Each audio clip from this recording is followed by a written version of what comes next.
Peace, Farmer Courtney here. One of the main reasons why I started making these videos is because I've been struggling to capture this phenomenon that happens to me throughout my day. And it's been going on for years, and I've just been squirreling it away in notebooks and things like that. So it's this quickening of awareness or understanding, interest in things that may seem unconnected. So this morning I was listening to Savior's Day message from the Honorable Minister Louis Farrakhan from 1992.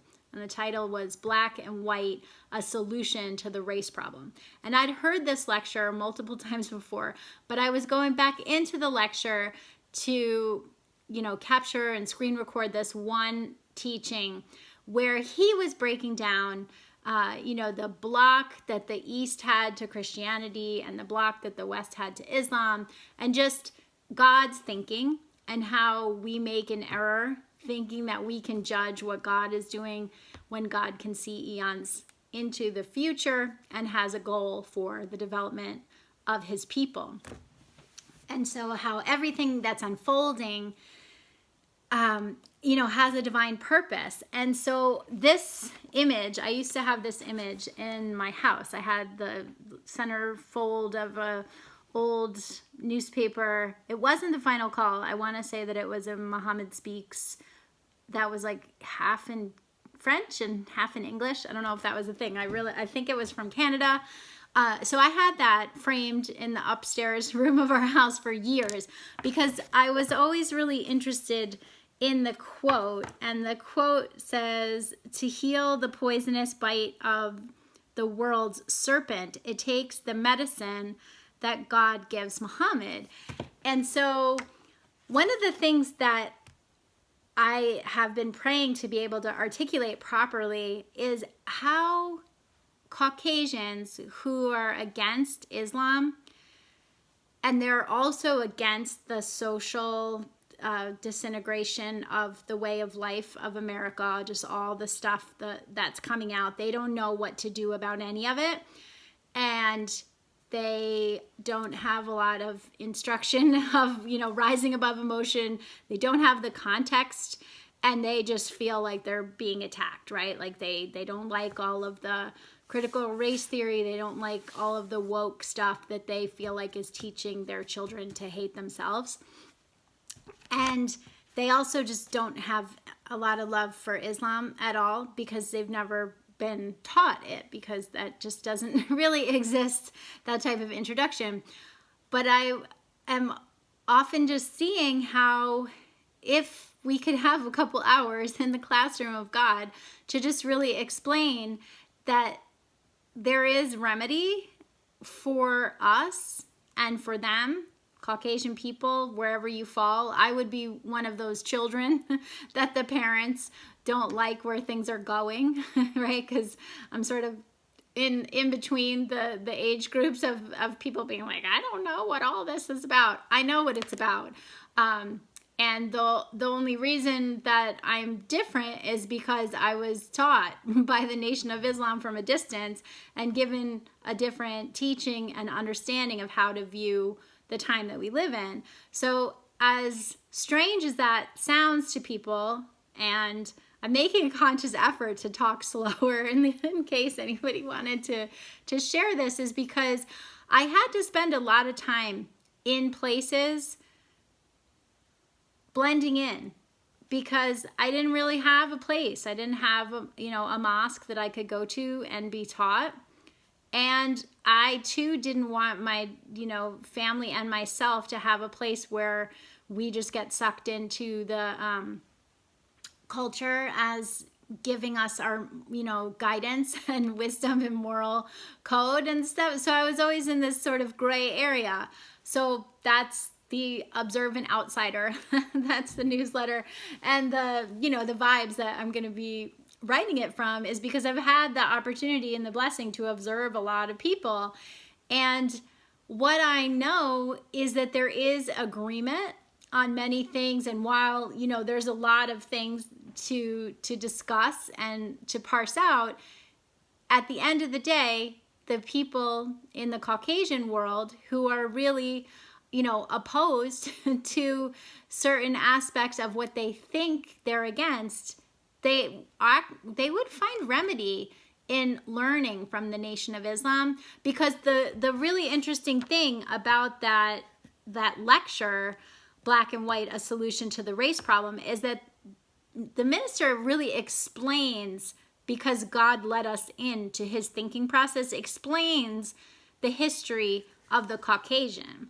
And part of the reason too why I was in this lecture today, going back and going after a bit of knowledge that I heard, was because I was in a homeopathy lecture where he was talking about the quinine bark being a technology that greatly aided the European in his wicked conquering ways of the planet. So on the one side, I'm hearing what I remember from what the Honorable Minister Louis Farrakhan was teaching in this 1992 Savior's Day lecture, Black and White, A Solution to the Race Problem. So I'm hearing that over here. And then I'm listening to this homeopathic professor break down the history of medicine, basically, from just a snapshot, not including everything in factually, but a recent chunk of at least the last 6,000 years, very accurately. Still could be expanded a bit, but he had a chunk. And so he's explaining that, and then he's talking about the squalid conditions in Europe and how filthy the cities were because they in the Dark Ages lost all of the technology from the Greeks and the Romans of how to have sanitation and clean cities, and how it was just like a pit and you couldn't drink the water. And, so they were looking to explore, right? You don't try to go find the new world and new lands if where you live is paradise. You stay put. It was all part of God's design. So they were needing some assistance. So they started exploring and leaving Europe in their little radius. And then they came across the quinine bark. And the quinine bark gives has a medicinal use against malaria, because one of the things that the Europeans would face when they were plundering and going on their conquests all around the world was disease. And so this technology of them coming into the knowledge of how to use quinine bark medicinally as far as a buffer and a remedy for malaria was the thing that really allowed them to have a leap of conquest ability at scale, like in a different way. So that's what this homeopath was saying. And so immediately I'm hearing the minister teaching about how there was a block from the west towards Islam, and then there was a block on the east towards Christianity, and there wasn't a mixing happening at that time period. And it's that same time period that all this stuff is going on. And I just thought, it's such the beauty of the mathematical theology that is taught by the Nation of Islam, that it shows such a richer history and gives us an understanding for the time, for ourselves, how to view where we are right now. And that it's a message of hope, like even within all of the mess, because a savior has come. It was like, it's like savior schooling kind of going on, how like there's homeschooling. I feel like I'm being taught and shown these different things. So it gets better. So the homeopathy lecture ends on this cliffhanger, and I can't wait till part 4 where he wraps it up. So it turns out that homeopathy, is the current articulation is accredited to Dr. Samuel Hahnemann. In the homeopathic world, they call him, the father of homeopathy. But because of his scholarship level and his skill set, his ability to speak 6 different languages, and his work as a medical translator, if you know the history of the world, homeopathy and the law of similars, it didn't come out of Europe, but we can give credit where credit is due, is that Dr. Samuel Hahnemann tenaciously was in the, the medical libraries and in that phase of his life, because he took a stand against the medical barbarism that was going on that he, as a young physician, finishing his studies and going into practice, had to confront and realize that often the physicians and their,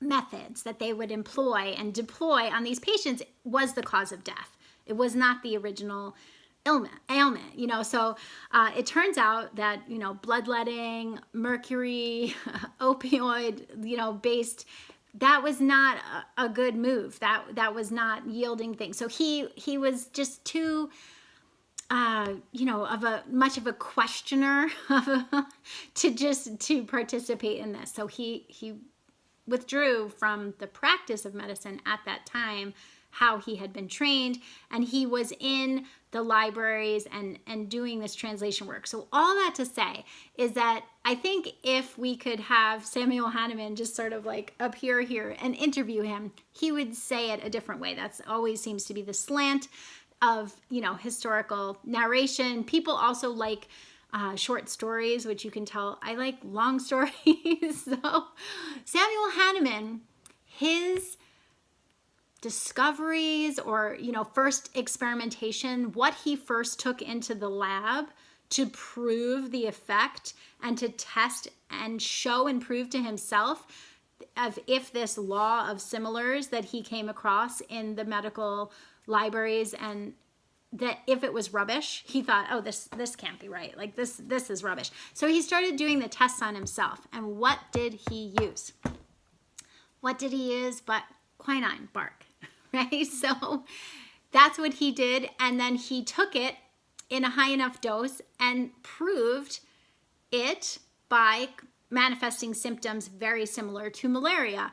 So that was the spark that illuminated his path to articulating homeopathy as we know it today.